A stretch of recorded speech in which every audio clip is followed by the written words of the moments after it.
Hi, everyone, and welcome back to Brian's Horror Corner, or welcome if you are new to my channel.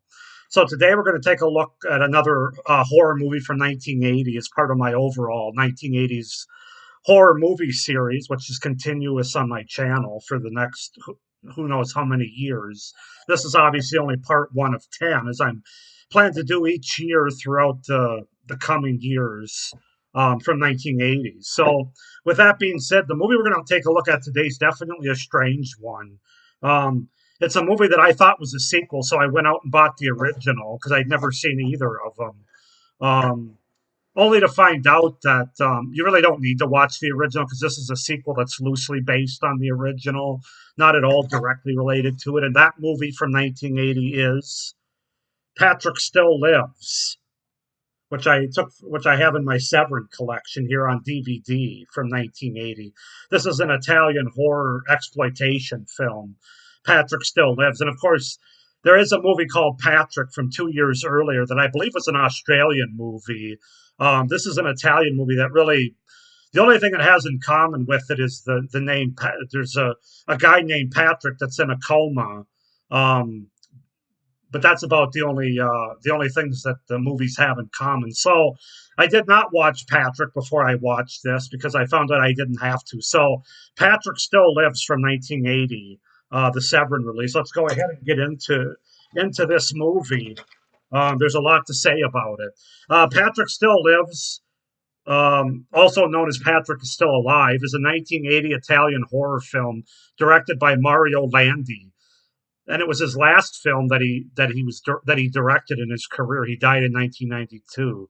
It is a low budget, unauthorized sequel of the Australian horror Patrick from 2 years earlier. Well, there you go.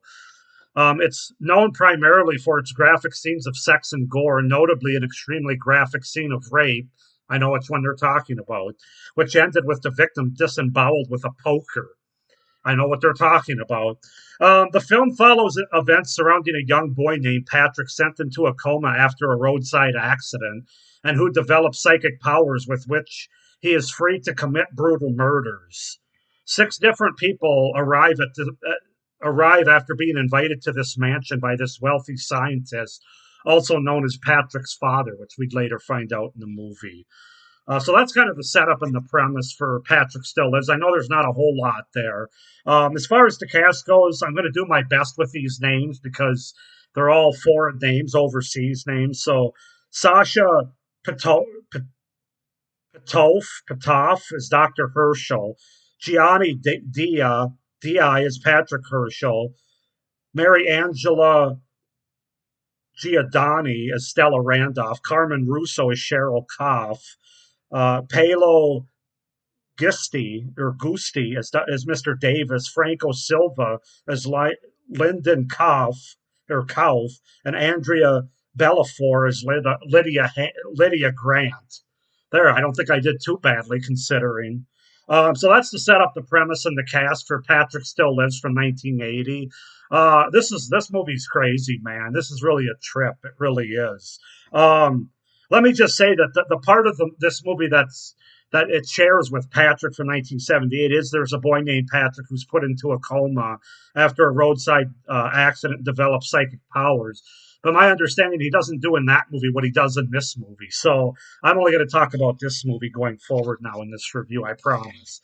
Um, but yeah, as it said in the opening, there you have these six people that come to this mansion.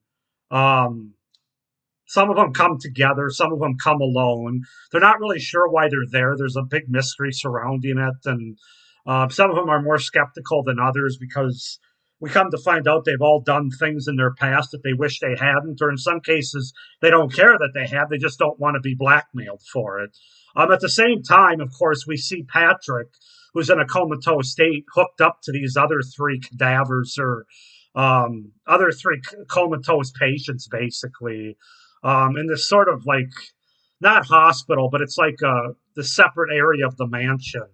And then we see a scientist with glasses there that's sort of checking on him and stuff. So that's kind of how it starts. We're not really sure what's going on, but as the movie unfolds, we get a little bit better idea. So let's just go ahead and start with the things that I liked about this movie. Um, It has an interesting premise or story where where you have this comatose character that can use psychic abilities to kill people or control them in a way with what they do. And at the same time, we get these six people that are invited to this mansion. So it's kind of part murder mystery, part sci-fi, part slasher, and a lot of exploitation, especially on the sexual side, I would say, which is very interesting. But funnily enough, this movie works better than it should. I mean, given the low budget nature of it and then not really having the strongest through line in the world, from an entertainment standpoint, this movie just works. I can't really explain it.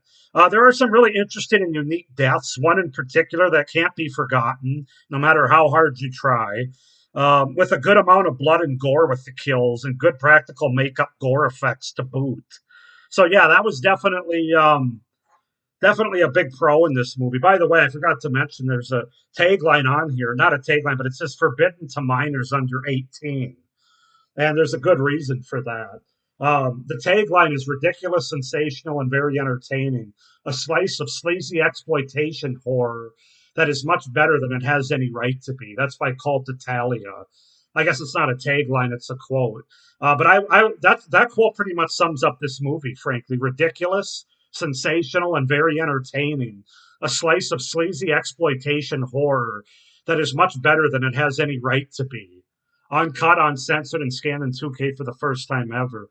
Lovers of sleazy gore should check this out. Yeah, I mean, that really sums it up well, I would say. But yeah, getting back to the gore is really, I wouldn't say it's great in this movie. The color of the blood is a little bit off. It has that melted crayon look, but there is a good amount of gore in the movie, especially as it goes on. Just about everybody in this movie is naked. Certainly all the women and even the men to a certain extent. Um, Now, obviously, overseas movies being nude is not as big a deal as it is over here in America where I live. There's a little bit more, we put a little bit more, I don't know if uncomfortableness is the right word, but we take it a little bit more seriously. Over there, it's just casual if people are walking around naked. But in this movie, not only are they naked, especially in the second half, but we see full frontal nudities on display in this movie. Quite honestly, I haven't seen so much bush since I worked for a real estate. I haven't seen so much bush since I worked for a landscaping company in my college years. This movie has it all, and it focuses close-up shots on it as well. Not just topless women, but bottomless women all around. Close-up shots. You also get just to show that the movie's not sexist. You also get men. We see their bare ass, and you can even see their frontal if you're looking for that sort of thing. I was not, but it's there. So yeah, that's where the sleazy part comes in that it mentioned on the back. Um, there's also it really does it sort of does really hinge on pornography almost because not only is there one kill where they're literally the camera is literally up a woman's hoo ha or right in front of it having to do with the kill, but then there's also another part where another female character in the movie literally is fingering herself around Patrick because he's basically controlling her and what she does because he kind of falls for this woman who's hired by this scientist dad, Patrick's dad, to be sort of the nurse, secretary, assistant, whatever you want to say, basically to take care of the guests and anything having to do with the rest of the mansion. She has a whole scene where she's going around fingering herself and pretending to have sex with Patrick, even though she doesn't actually climb on top of him or anything. If you think I'm being too graphic and you haven't seen the movie, this is actually the tame way of describing it, quite frankly. Um, let's see. It does border on porn. So for some people, that might be cool. That might be a pro for you. I'm just more bringing it up because of how shocked I was by the amount of it, quite frankly.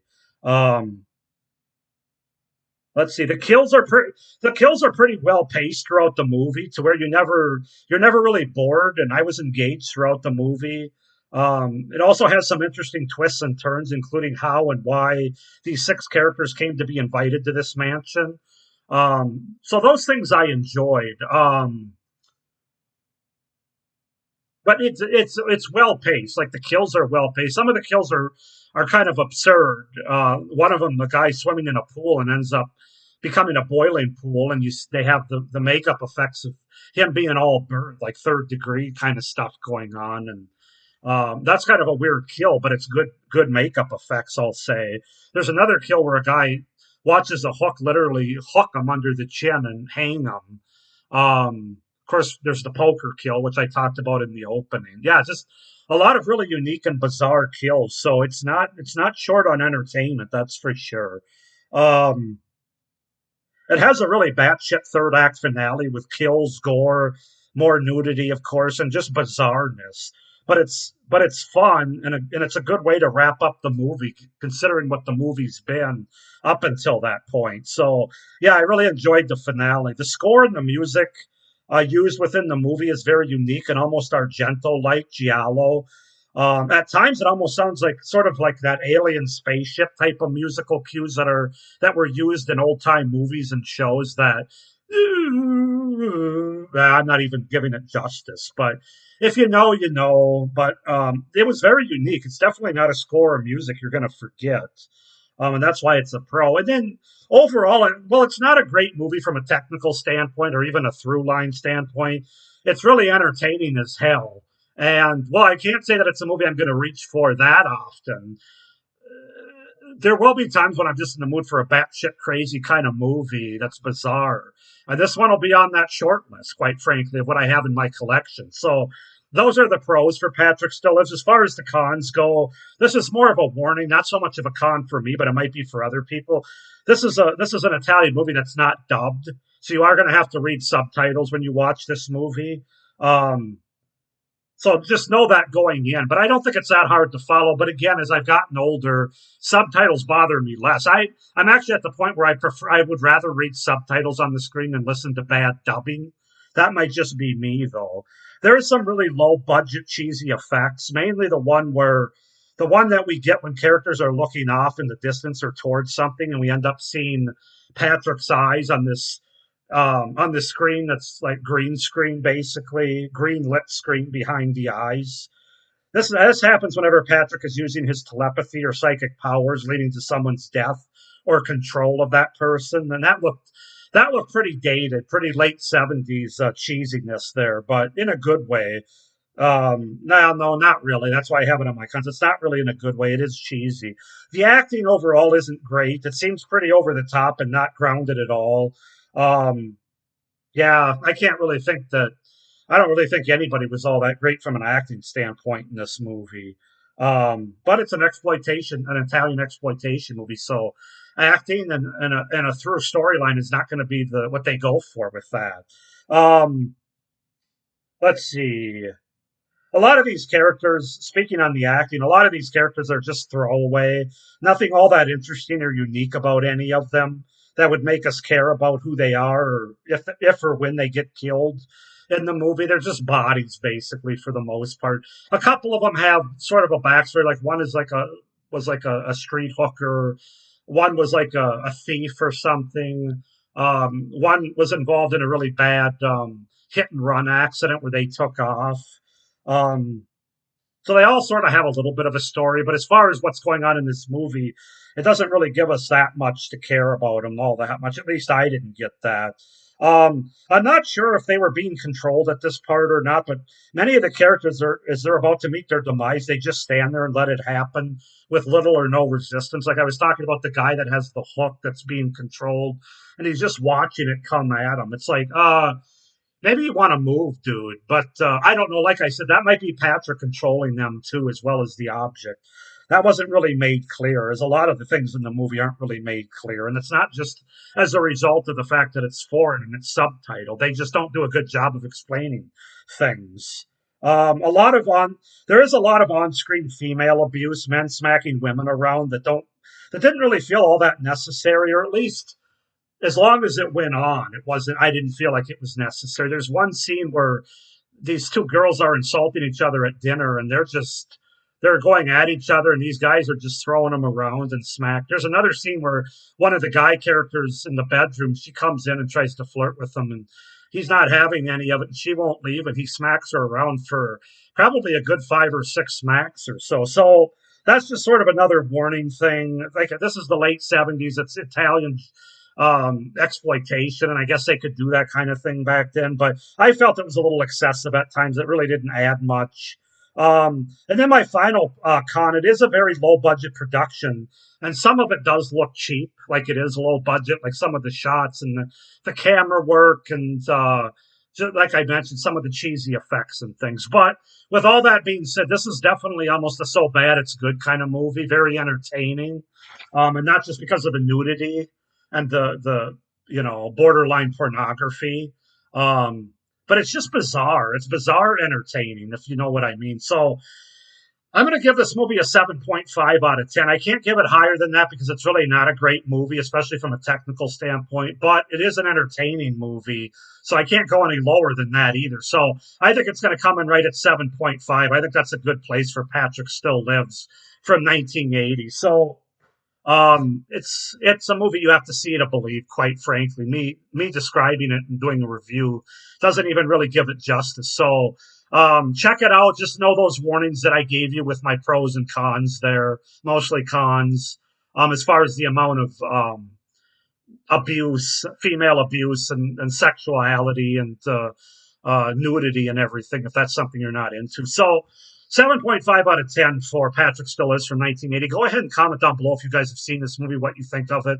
Do you like it? Do you not? Why not? Please like this video, hit the little notification bell, and subscribe to my channel so you don't miss any of my upcoming reviews for 1980. I got a whole bunch of 1980 horror movies yet to review through the end of July.